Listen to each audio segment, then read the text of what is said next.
लोकसभा में राहुल गांधी के चीनी घुसपैठ को लेकर दिए बयान पर जबरदस्त बवाल मच गया। राहुल गांधी ने पूर्व सेना प्रमुख नरवणे की मैगजीन की रिपोर्ट के हवाले से डोकलाम का जिक्र किया और कहा कि चीन भारतीय सीमा में घुस गया है। राजनाथ सिंह और अमित शाह ने राहुल के बयान पर कड़ी आपत्ति दर्ज कराई। राजनाथ ने कहा कि राहुल बिना तथ्यों के साथ बात कर रहे हैं, जो किताब छपी ही नहीं उसका जिक्र क्यों।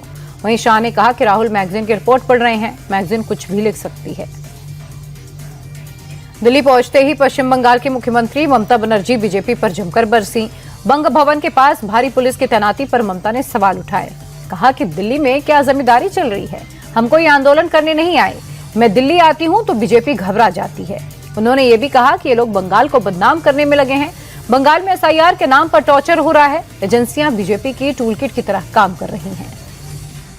लखनऊ में 69,000 सहायक शिक्षक भर्ती में आरक्षण अनियमितता के आरोपों को लेकर अभ्यर्थियों ने आज प्रदर्शन किया।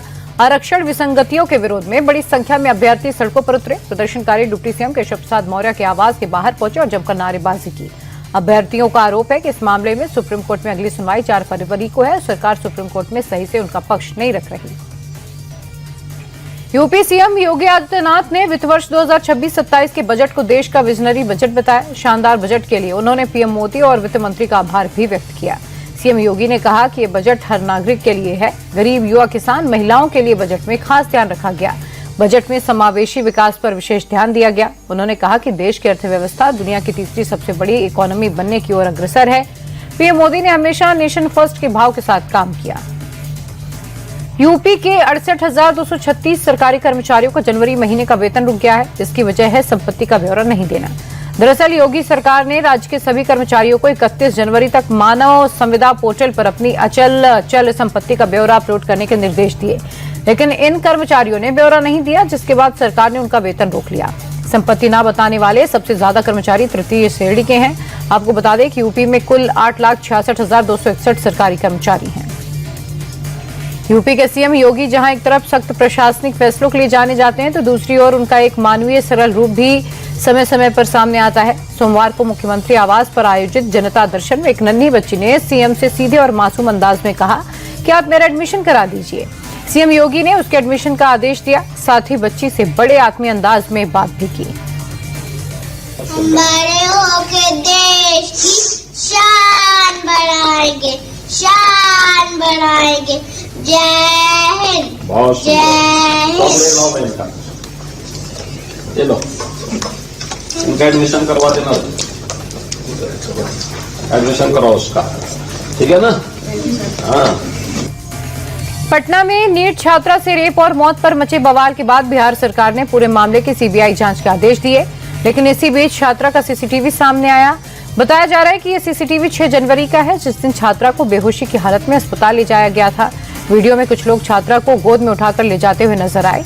कहा जा रहा है कि गोद में उठाकर ले जाने वाला शख्स हॉस्टल का स्टाफ है, लेकिन मौत के इतने दिन के बाद इस सीसीटीवी के सामने आने पर सवाल उठ रहे हैं। सुप्रीम कोर्ट ने 2024 के चर्चित पुणे पोश कार हादसा मामले में 3 आरोपियों को जमानत दे दी। कोर्ट ने इस दौरान अहम टिप्पणी करते हुए कहा कि ऐसे मामलों में माता पिता की जिम्मेदारी भी तय होती है। 19 मई 2024 को पुणे में एक पोश कार ने 2 लोगों को कुचल दिया, जिससे उनकी मौत हो गई। हादसे के वक्त कार कथित तौर पर शराब के नशे में एक 17 साल का लड़का चला रहा था। इस मामले में आदित्य सूद, आशीष मित्तल और संतोष गायकवाड़ को सबूतों से छेड़छाड़ के आरोप में गिरफ्तार किया गया था।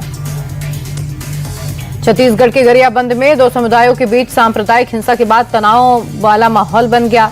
दुधकैया गांव में बीती शाम 2 समुदाय के बीच मारपीट, पथराव, आगजनी रोकने पहुंची पुलिस पर भीड़ ने हमला कर दिया, जिसमें पुलिस के 6 जवान घायल हो गए। पुलिस ने भीड़ को काबू करने के लिए लाठीचार्ज किया और भारी तादाद में फोर्स की तैनाती हुई। पुलिस ने हिंसा और आगजनी के मामले में अब तक 3 लोगों को गिरफ्तार कर लिया है। उत्तराखंड में रुड़की के बिनारसी गांव में संत रविदास जयंती की शोभा यात्रा के मौके पर 2 पक्षों के बीच जमकर हिंसक झड़प हुई। इस दौरान दोनों तरफ से हुई फायरिंग और पथराव में अब तक 2 लोगों की मौत हो गई, जबकि कई लोग बुरी तरह से घायल हो गए। उपद्रवियों ने कई घरों को आग के हवाले कर दिया। पुलिस के मुताबिक 2 गुटों के बीच आपसी रंजिश शुरू हुआ। विवाद खूनी संघर्ष में तब्दील हो गया। हालात पर काबू पाने के लिए गांव में भारी तादाद में फोर्सेस की तैनाती हुई है। साथ ही फायरिंग के आरोपियों की गिरफ्तारी के लिए रेड हो रही है। फिल्म डायरेक्टर रोहित शेट्टी के घर पर फायरिंग के मामले में गिरफ्तार किए गए 4 आरोपियों को मुंबई के किला कोर्ट ने 4 दिन की पुलिस कस्टडी में भेज दिया, जबकि एक आरोपी अमन मारोते को हिरासत में लेकर पुलिस अभी पूछताछ कर रही है। और इसी बीच लॉरेंस बिश्नोई गैंग ने फायरिंग की जिम्मेदारी ली। बिश्नोई गैंग के एक बदमाश शुभम लोंकर ने फेसबुक पर पोस्ट की है, लिखा ये तो ट्रेलर है, हमारी बात नहीं मानी तो अगली गोली बाहर नहीं घर के भीतर चलेगी। कोलकाता के काकोलिया में दो पक्षों में पिकनिक के दौरान मारपीट और फायरिंग का मामला आया है। इलाके में वर्चस्व को लेकर दो गुटों में झड़प हुई। फायरिंग में 2 लोग घायल हो गए। सोना पप्पू नाम के लोकल बदमाश पर फायरिंग का आरोप है। इसी बीच पुलिस पर पत्थरबाजी के आरोप भी लगाए गए। अब तक 10 लोगों की गिरफ्तारी हुई है। इलाके में भारी संख्या में पुलिस की तैनाती बढ़ा दी गई। हापुड़ का प्रसिद्ध ब्रज घाट रविवार शाम को जंग के अखाड़े में तब्दील हो गया। नाव बुकिंग को लेकर हुए मामूली विवाद ने हिंसक रूप ले लिया। श्रद्धालुओं के एक समूह ने नाविक को दौड़ा कर पीटा। मामला शांत करने पहुंचे पुलिसकर्मियों पर भी उपद्रवियों ने हमला कर उनकी वर्दी फाड़ दी। मारपीट का वीडियो सोशल मीडिया पर वायरल हो रहा है। उपद्रवियों में महिलाएं भी शामिल थे और कुछ युवक नशे की हालत में थे। फिलहाल पुलिस ने महिलाओं समेत कई लोगों को हिरासत में ले लिया है। एमपी के सतना के चित्रकूट में लंबे समय से विवाद का केंद्र बने एक अवैध ढांचे को प्रशासन ने आखिरकार जमींदोज कर दिया। बिना किसी अनुमति के सरकारी भूमि पर मस्जिद नुमा एक ढांचा बना था। इसे अवैध बताते हुए स्थानीय लोग इसका विरोध कर रहे थे। इसे धर्म परिवर्तन का मुख्य केंद्र भी माना जा रहा था। प्रशासन ने संबंधित पक्ष को नोटिस जारी कर खुद ढांचा हटाने के आदेश दिए, लेकिन आदेश का पालन नहीं होने पर भारी संख्या में पुलिस की मौजूदगी में प्रशासन ने बुलडोजर से इसे ध्वस्त कर दिया। नोएडा से एक शर्मसार करने वाला वीडियो आया है, जहां लाल एसयूवी सवार 2 IT इंजीनियर्स ने एक फैमिली का पीछा किया और फिर अश्लील इशारे करने लगे। महिलाओं की तरफ फ्लाइंग किस भी किया। फैमिली के लोग मना करते रहे लेकिन वे नहीं माने। सोशल मीडिया पर वीडियो वायरल हो रहा है। पीड़ित परिवार की शिकायत पर पुलिस ने दोनों मनचलों को गिरफ्तार कर लिया है।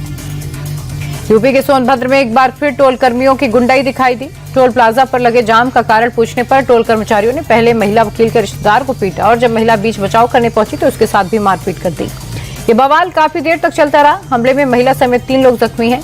सूचना के बाद मौके पर पहुंचे पुलिस ने 2 टोल कर्मचारियों को गिरफ्तार कर लिया। गाजियाबाद के डबल मर्डर के मामले में आरोपियों को मुठभेड़ के बाद पुलिस ने अरेस्ट कर लिया है। एनकाउंटर के दौरान 2 आरोपियों के पैर में गोली लगी। दोनों घायलों को अस्पताल में इलाज के लिए भर्ती किया गया। पुलिस ने आरोपियों के पास से 2 तमंचे, कारतूस, चोरी की मोटरसाइकिल बरामद की। आपको बता दें कि बीते शुक्रवार को खेड़ा स्थित होटल में पैसों को लेकर मर्डर हुआ था। एमपी के भिंड से खौफनाक सड़क हादसे का सीसीटीवी फुटेज आया है। सीसीटीवी में तेज रफ्तार कार डिवाइडर से टकराकर 1-2 नहीं बल्कि 3 बार पलटी।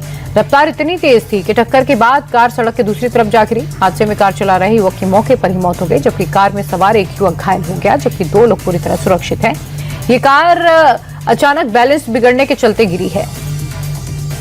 उदयपुर में देर रात एक तेज रफ्तार कार अचानक अनियंत्रित होकर रोड किनारे लगे एक घर के गेट को तोड़कर अंदर जा घुसी। कार की रफ्तार इतनी ज्यादा थी कि लोहे का गेट भी टूट गया और कार दीवार में जा भिड़ी। कार सवार मौके से फरार हो गया। तेज धमाके जैसी आवाज सुनकर परिवार के लोग बाहर आए। कार और गेट की हालत देखकर हैरान रह गए। कार तलाशी में पुलिस को 1 दर्जन शराब की बोतल्स मिली। पुलिस ने आशंका जताई कि कार चालक शराब के नशे में था, इसी वजह से हादसा हुआ। ट्रेनों में शराब तस्करी करने वाले गिरोह के खिलाफ पटना की रेलवे पुलिस ने बड़ी कार्रवाई की है। एक अंतर जिला शराब तस्करी गैंग का पर्दाफाश करते हुए कुल 14 आरोपियों को गिरफ्तार किया, जिनमें 9 महिलाएं, 5 पुरुष शामिल हैं। आरोपियों के पास से पुलिस ने भारी मात्रा में देसी और विदेशी शराब, 40,000 रुपए नकद, 6 स्मार्टफोन, 5 कीपैड मोबाइल बरामद किए। आपको बता दें कि बिहार एक ड्राई स्टेट है, यानी वहां पर शराबबंदी है। बावजूद इसके राजधानी में शराब की तस्करी हो रही है। जोधपुर की मथनिया और सोयला की हरी मिर्च आपने खूब सुनी होगी। उसकी खुशबू तीखेपन के लिए देश भर में वो मशहूर है, लेकिन अब ये ड्रग तस्करी का जरिया बन गई। दरअसल अब तस्कर मिर्ची काटकर उसके अंदर स्मैक और एमडी ड्रग्स की पुड़िया रखकर तस्करी कर रहे हैं। बाजार में एक इस मिर्ची की कीमत 4 से 5 हजार रुपए है। इस मामले का खुलासा जोधपुर से हैदराबाद जा रही निजी बस में रखे संदिग्ध पार्सल से हुआ। फिलहाल पुलिस ने मामला दर्ज कर पार्सल भेजने वाले की तलाश करनी शुरू कर दी है। 1989 से बननी शुरू हुई फिल्म अब रिलीज होने जा रही है, यानी 37 साल के बाद। इस फिल्म का नाम है हम में शहंशाह कौन। फिल्म की शूटिंग 1989 में शुरू हो गई थी। फिल्म में रजनीकांत, शत्रुघ्न सिन्हा, हेमा मालिनी, अनीता राज, अमरीश पुरी और प्रेम चोपड़ा जैसे दिग्गज कलाकार हैं। इस फिल्म में वो कलाकार भी नजर आने वाले हैं जो अब इस दुनिया में नहीं है। फिल्म का निर्माण एक्ट्रेस रीना रॉय के भाई राजा रॉय ने किया। कई कारणों से ये फिल्म अधर में लटक गई थी।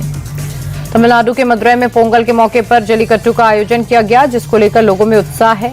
जैसे ही बैलों को अखाड़े में छोड़ा गया, वैसे ही उत्साही युवक उन्हें काबू करने के लिए जोर आजमाइश करने लगे। इस दौरान चोट लगने से कुछ युवक घायल भी हो गए।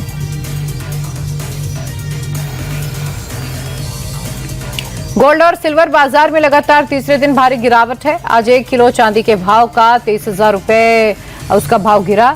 2,41,000 रुपए पर अब चांदी हो गई है। साथ ही सोने के दाम में 6% की गिरावट दर्ज की गई। 10 ग्राम 24 कैरेट सोना 7,000 रुपए सस्ता हुआ है। देश के कई राज्यों में सोने का दाम 1,40,000 रुपए पर आ गया। रूस और भारत ब्रह्मोस क्रूज मिसाइल को अपग्रेड करने और उसकी स्पीड बढ़ाने के लिए साथ में काम कर रहे हैं। ब्रह्मोस हाइपरसोनिक मिसाइल को ब्रह्मोस 2 प्रोजेक्ट के नाम से जाना जाता है।